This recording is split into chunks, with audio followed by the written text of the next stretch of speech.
All right, hello, this is Wmpyr here to talk about Filipino martial arts. Really, the subject here is about partner drills. Okay, so I just made a video right now about the cross training. And cross training, my ideas, my philosophy, and my method on cross training is one of my biggest contributions back to the martial arts world. The other one for me, I've been really focusing on is this partner drills. This is my other biggest contribution back to the martial arts world is on the subject matter of partner drills, my ideas, my thoughts on it. So, yeah, where do I start? Okay, I just saw a video of a world famous instructor, and I'm not going to mention their names because I'm not here to put them down or try to hurt their reputation or something like that. It has nothing to do with that, okay? This person basically said about partner drills that, how did they basically sounded like they were against partner drills. Okay, they're saying that the way partner drills is done is just like a robotic repeating over and over and over again, and he said that's completely useless. Okay, so I'm here to say, I got to make this very, very, very, very clear, is I believe that partner drills is the way to go. I believe it's the way to go, all right? I believe partner drills this is genius. This is the Filipino answer to how to get good. Okay, so I am 100% aboard the Filipino way of thinking in that sense, and that the partner drills is to me genius. Genius, absolute. This is the highest level of evolution that we got right now. The only thing I think that's coming next that would be even better than this would be the virtual reality stuff, and that's coming. That is coming. Yeah. Not like the Matrix where you just download it. No. I believe it's more like Star Trek where you have these holodecks and you train in this virtual reality world, and like Ninja One, and this shadow ninja shows up, and you battle the guy, and then the next one, and then like that kind of training. So anyway, and anyway, for right now on planet Earth, I believe partner drills, partner training, this is the way to go. Okay. I also, not too long ago, I made a video about Professor Drysdale saying that Carlson Gracie was the most successful fighter and coach. Like his team of fighters were the most successful, including himself, in Brazilian Jiu-Jitsu, in the Gracie family, right? So I talked about that video. And he was saying that Carlson Gracie's method of how to become good at Brazilian Jiu-Jitsu, how do you become good at it, right? And he was really talking about the style because it went beyond the human being, but as a style, how does a style become good? That's what he was talking about, the progression of the style. And he said, well, the practitioners have to practice the techniques over and over and over again. Number one, practice your techniques. Number two, you need to spar.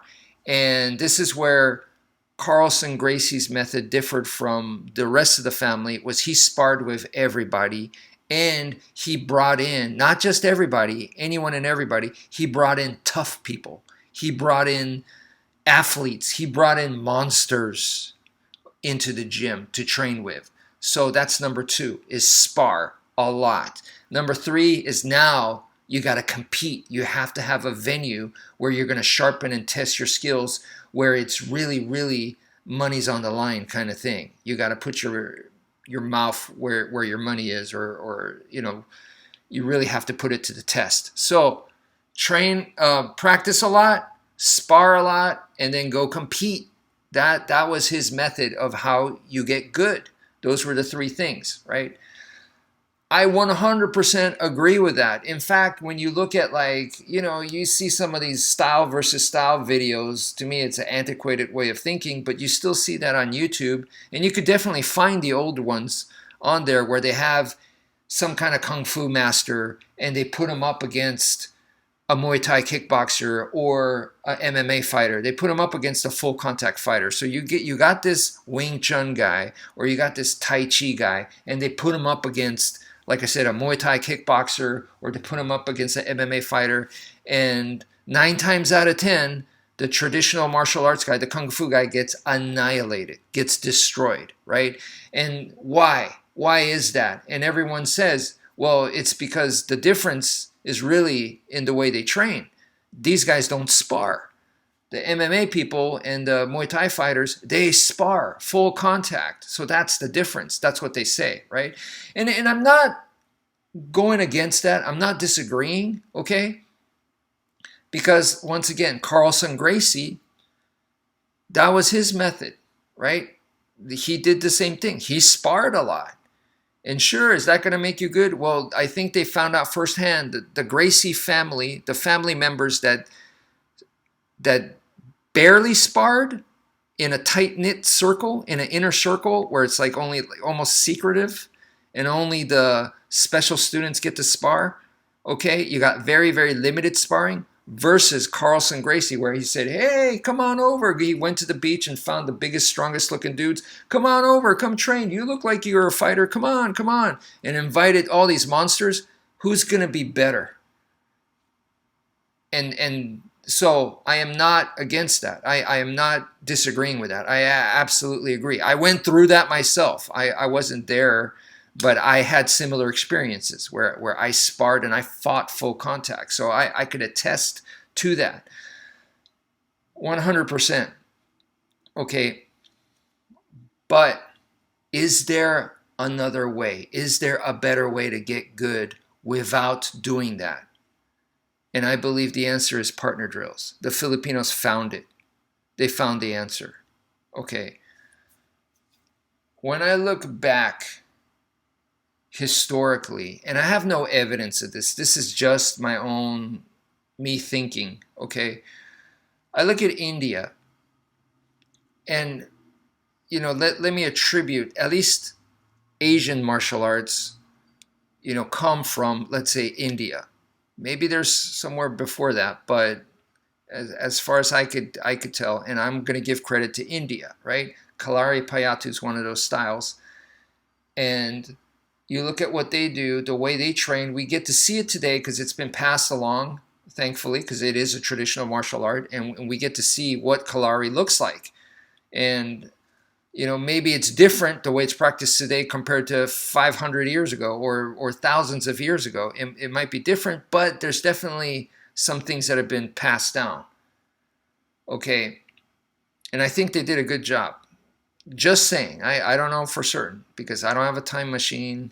We have no video footage, but I'm just guessing. Okay. We have a lot of good stuff today from what I can tell watching. So the Kalari that I'm seeing, a lot of it is choreography training. Okay, choreography training. And it makes sense because you think they didn't do full contact? And back then, forget full contact sparring. They fought in wars. Okay, so they've done that. I just believe that you're talking about weapons and stuff. You can't spar and train normally. Now, do you think that they came up with protective gear and practice that way? I'm sure they did. But I think when you think of the resources, the time it takes to do that and all that, it was just smarter for them and safer for them to do choreography training. So that's what they do to this day. They show choreography training. I believe then it went from India to China, and the Chinese evolved the choreography training and progressed it to where it's their own type of choreography training. And we see it in Chinese martial arts, and they got to the point where, yes, they do it with partners, but they could also do it alone.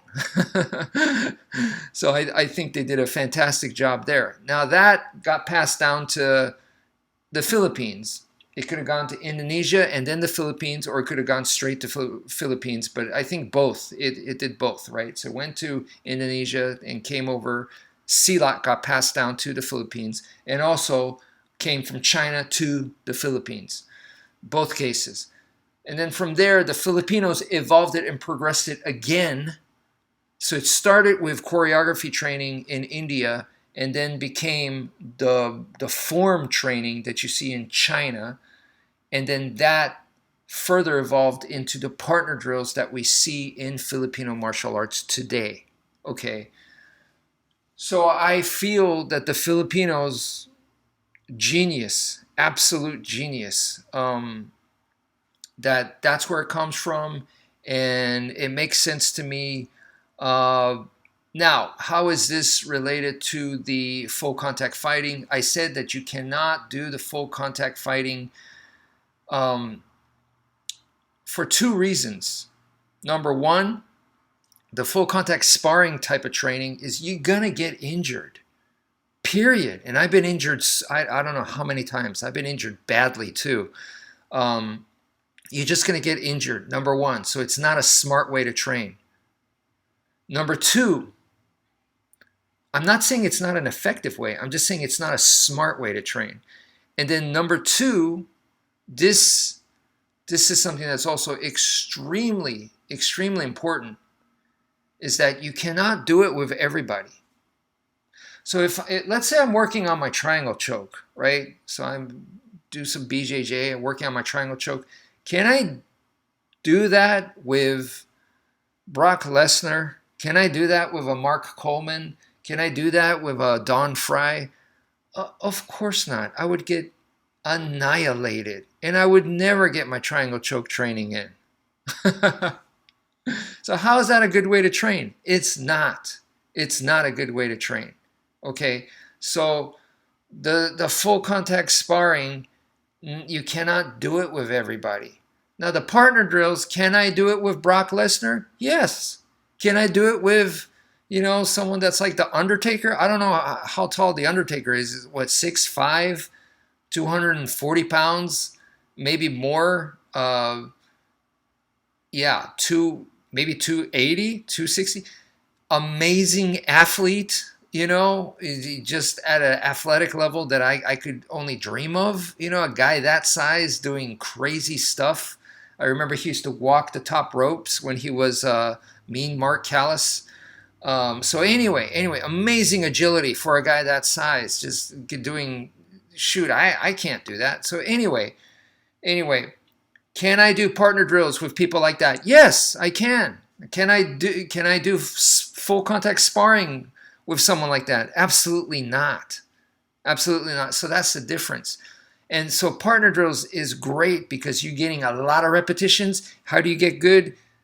With repetitions, period. So that world famous Filipino martial arts instructor that was putting down partner drills, hey, I completely disagree with you. Partner drills, getting repetitions over and over again, we are putting it into our muscle memory. Super, super important. And partner drills gets you a ton of reps. Now, that being said, I understand what that guy was talking about. He was just saying, you memorize the moves and you just do it over and over and over and over and over again is pointless. It's pointless. Why? Why? Because you are both making it work. Does that make sense? You're both cooperating. And in real life, it's not about cooperating. The other person's going to be resisting you. The other person has their own mind and they have their own goals and they're trying to bash your face in or, hit you in the nuts or whatever. They're trying to do their own thing. They are not there to cooperate with you. So, in these partner drills, if you cooperate together too much, and then people focus more on looking good together. Does this look good? Oh, we're going so fast. We're so smooth. Oh, this is so cool. You guys are off track. So that part I 100% agree with. That part I totally agree with, okay? But the repetitions part, I completely disagree with that guy. You need the repetitions, and partner drills give you that. So what I've been doing on my YouTube channel is try to show you guys how to make your partner drills a little bit more realistic at a time. A little bit here, a little bit there, change this, change that slowly, you know, and change one thing and then do that for like a couple of months. And then change another thing, do that for like a couple of months, you know. That's the kind of training that I'm recommending to you guys. Okay, so I do believe partner drills is where it's at, once again, but you have to train intelligently. You have, and your goals can't be about egotistical. Oh, I look so cool and I look good. That will take you away from reality. You have to go, oh, I was vulnerable here. Oh, I was too relaxed here. I wasn't focusing. I wasn't paying attention. In real life, they would have hit me right on my hand. In real life, with power, that would have got through and that would have smacked me on the head. You know, those are the things you got to pay attention to. Okay? If you're smiling and doing partner drills, then, you know, that's not very realistic. Okay? It's good to have it's important to have a good time, but then you have to also know how to make it more realistic. And reality is not happy. It's scary. And so your partner drills need to reflect some of that, at least. A little bit here, a little bit there. But the important thing is do it safely and put in a lot of repetitions. Okay. So when you're doing your partner drills like the Heaven 6, right? Like the Heaven 6, the important part is, to me, first of all, how do you make that realistic? And the Heaven 6 it's what I call a mirror drill. So there's 3 types of partner drills that I categorize, right? Number 1 is a mirror drill. Number 2 is an offense-defense drill. And then number 3 is what I call lock flow.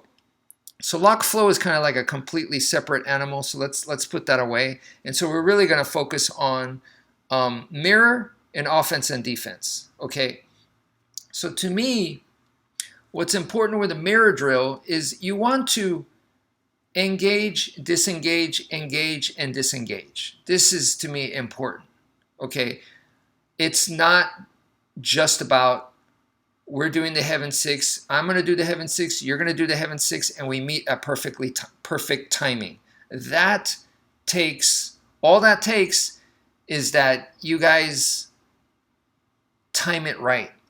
And in order for it to time it right, you work together. You go, here, on 1 we meet, on 2 we meet, on 3 we meet, 4 we meet, 5 we meet, and 6 we meet. And then you keep doing that, right? So you meet together. You are cooperating together. You're putting your timing the same, right? That's not where it's at. Where it's at is when you mess up. So when you start understanding that, when that's taking your Heaven 6 to the next level, and any of my students that I've trained with, they understand that because I've told them, now that you can do it well, now you could do Heaven 6 while you're talking. You're talking about, you know, your dog, or you're talking about going to your college class or whatever, okay? You're that relaxed at doing the Heaven 6. Okay, great. You're comfortable there. Well, now the real training begins, because this is where I'm going to try to make you mess up. I'm putting stuff on the ground that you have to dodge. And when your timing is off and you guys miss, okay, or when you guys screw up, that's what I'm interested in. How do you recover from there? You know, it's not, oh, I messed up. Oh, I'm sorry. Oh, let's start over again. Okay, are you ready? Okay, I'm ready. Oh, okay, 1, 2, 3, 4, 5, 6, 1, 2, 3, 4. No, that is far from realistic, right? So you mess up and you keep going. You don't let it phase you. It's like improv acting, right? It's like an actor, and you know the other person said a different line, and you go with it, and it's flawless. The people in the audience, they think that they didn't know that you messed up. and they think, wow, that was a very clever line, whoever wrote it, was very natural, powerful delivery or whatever, because it was very natural. That's what I'm looking for. So that being able to and come back separate and come back, and not lose your sense of battle, your sense of flow, your sense of timing, not get disoriented by the mess up. Don't let that phase you. That to me is definitely one of the first steps. So it's about engaging and disengaging. So what I mean by that is you're meeting the sticks and then you're not meeting the sticks. So the simplest way to do that is move away from each other. Step away and then come back. Step away, move around, so your footwork starts to become more realistic. You start moving around. Maybe you run into each other, or one person runs, the other person goes backwards. That kind of thing. And then you meet again. You meet and you do your heaven six, and then you break off and you keep going. You don't stop from there. You keep going, and then you meet again. That is much, much more important. And with that, now you could start to include some power. So more realistic footwork, more power, those kinds of things start coming into play, right? So the disengaging and the engaging, and then on top of that, now we already know that with partner drills in the Filipino martial arts, we combine different partner drills together. A lot of times people just count and they switch. They go, okay, after 8 of these, we're going to go to the next drill. And then we're going to do 8 of those, and then we're going to go to the next drill. So it's all choreographed. That does nothing for you. Okay, in the beginning stage, sure. In the beginning, where you're just trying to learn the stuff, okay, that's fine. But when you want to start getting more into realistic territory, when you're interested about trying to apply this for actual self-defense, we can't do that. That's not going to fly. So from there, we have to start including chaos, the change. The change is unpredictable. You don't know when it's coming. Okay, maybe they know the actual drill that I'm going to switch to. They know the drill and they know what's coming next, drill-wise, but they don't know when. You see, I force them to read my body. They have to look for the change. Okay, now even that, I don't have to pull it out of nowhere. I could telegraph intentionally. And that teaches them to start reading my body. And you go, well, if you're telegraphing, that's not realistic and this and that. You know what? It's okay, because number one, and this is where a lot of people don't get it, in medium range, if attack comes, you're not going to be able to see it. It's just the way it is. You need the telegraph. And then number two, a lot of people do telegraph. Why? Because they want to hit hard. You see someone, cut a bottle, a water bottle, or a water gallon container. You almost never see someone just cut that with a quick, snappy cut. No, they're going a home run swing. Look at any of the cold steel demonstration videos. They are swinging that weapon from all the way from Oklahoma. Okay, they are going full swing with that. So don't tell me that's not realistic. That's, to me, very realistic. Let's see a street fight. Okay, pull up a street fight video. Chances are they're swinging. They are swinging. So it's okay. It's okay to do that. In fact, do that. All right, do that. Don't do the quick snappy stuff. It should be more power. So I would say work on power, especially medium range. Medium range is about power anyway. It's not about speed. It's more about power.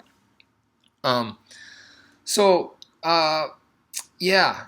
Those are some of the things that we start incorporating to make the partner drills more realistic. And if you don't do that, I see people talking about, to make your partner drills more realistic, and they just get way too technical.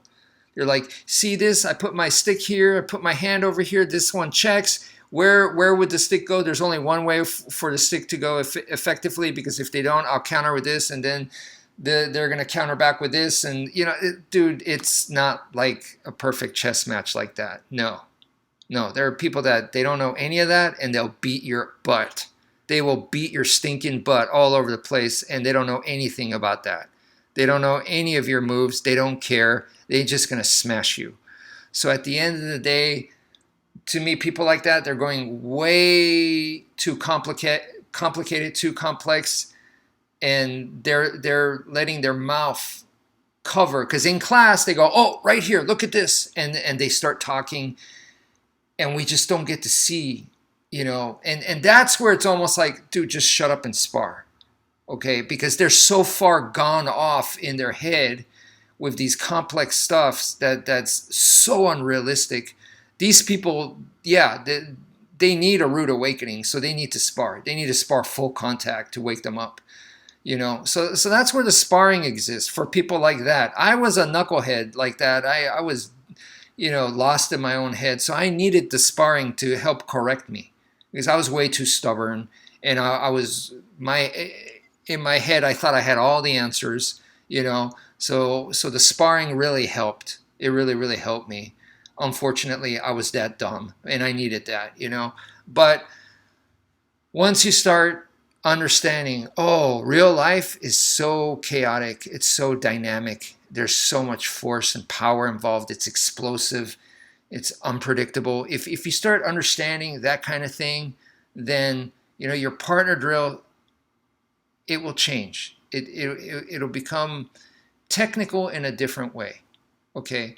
And that is, to me, what is lacking in today's Filipino martial arts partner drills.